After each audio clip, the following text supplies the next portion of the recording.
Well, I guess for me, my interest in research, funnily enough, came about probably many, many years ago when I was in Australia. I was in my 20s. The AIDS pandemic began in Sydney at that time, and many, many of my close friends were stricken down with HIV and eventually died of AIDS.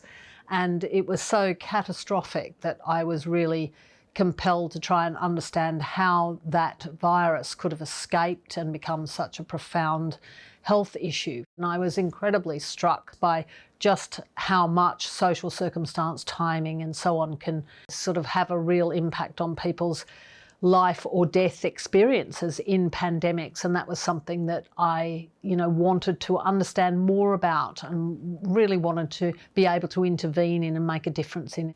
So after I'd been exposed to all of the HIV pandemic in Sydney, I decided that I really needed to go back to university and to study more and to learn more about it. I felt it was really important to educate myself around those issues. I became extremely interested in assisted reproduction.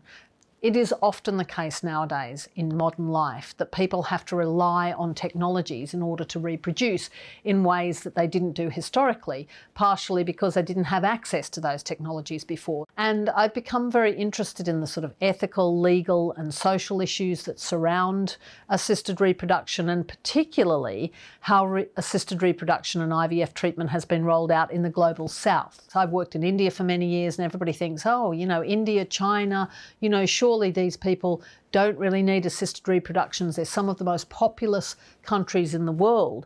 But actually it's the case that for any people and people who are in families who want to have children, it's incredibly important for them, if they want to do that, that they're able to do so. And I guess I've been particularly interested in the question of how they access these very sophisticated technologies, because for a lot of them, they are not very well versed in these technologies, they're not familiar with them, and there's a lot of opportunity for them to be taken advantage of, particularly because many of them are so desperate to have children, and being infertile is so highly stigmatised in those particular societies. So I've looked into that in a lot of detail, done some big research projects in India on the rollout of assisted reproduction in fertility services across India to try and see if we can ascertain how that's being done and where there might be areas of inequality or discrimination that we might want to address. I have in recent times been doing a lot more research on assisted dying.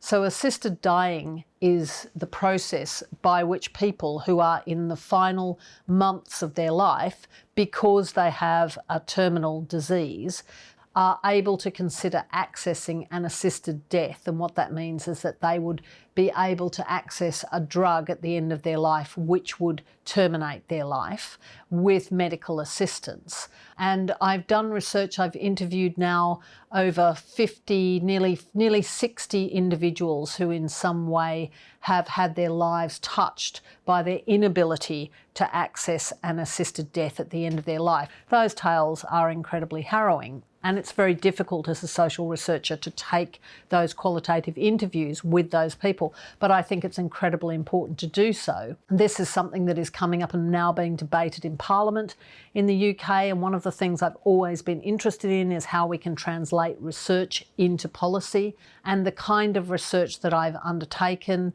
with my colleagues is providing the evidence, I think, for policymakers and politicians to give a really careful and considered review of the experience of those people who have been really adversely affected by a lack of assisted dying legislation, and that would enable them to do that in a safeguarded way.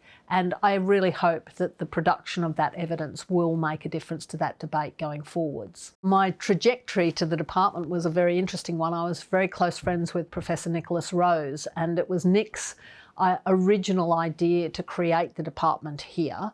And that was a sort of incredibly bold move, because at that time there was no department of global health and social medicine in the UK. And both Nick and I were of the view that Global health was something that was just becoming incredibly important in the world, and we really believed that we wanted to train a whole new generation of young people who would have the skills and the competencies and the abilities to really work on the forefront of these big global challenges. A lot of issues around climate change and health, around displacement, conflict and health, access to new technologies, things like reproductive technologies and so on. And we wanted to have young people to have this opportunity to be able to really understand these issues, be trained in how to address them, and then have opportunities to go out in the world and really make a difference. What's really special about this department, what's been incredibly important for me, is that it has created a space for me to do this work in that is highly multidisciplinary. That whether we're talking about my work in the early pandemic of HIV in Sydney, all the way through to the assisted reproductive work, and then through to the assisted dying work, it's clear that all of that work touches upon a number of disciplines that are key to the resolution of those issues. And what I've really benefited from in being in this department is being able to draw upon the expertise of an incredible array of colleagues. We've been able to put together some really comprehensive and well-informed approaches to the study of these particularly difficult, I think, sometimes almost intractable problems, and come up with some really creative solutions. One of the things I really love about being in this department is being able to teach. And the undergraduates and the postgraduates that I work with are the most extraordinary cohort of young people. And it's just an amazing thing to be training a new generation of young people who want to get involved in that work. And I was really struck and actually humbled when I gave a lecture, which I often do on some years of the course, around the early years of the HIV pandemic in Australia. And the students were dumbstruck by some of the things that I said about how gay people were perceived. Ronald Reagan had the idea of putting people in almost like the equivalent of sort of concentration camps in the desert who had HIV to keep them corralled off from the general population because of concerns about contamination and the spread of the virus. And many of them came up to me afterwards, really wanted to talk to me about the lecture, and we discussed that and the parallels between that historic experience and the way some people have experienced COVID in London throughout the recent crisis. To me, it was incredibly energising to get that sort of buzz of engagement off the students who really wanted to understand the history of these events, but also wanted to connect it in with their own personal experience. So I learned a lot from them and got a huge amount from their energy and engagement with the whole issue. And that's one of the things I really love about being here and working with that very interested and engaged student body. Working in this department has been both a privilege and a kind of honour for me during the last 18 months in particular,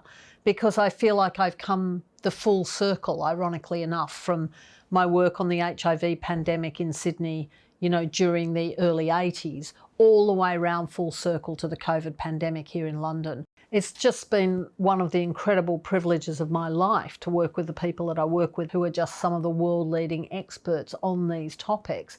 And I learn from them and I discover things from working with them every day.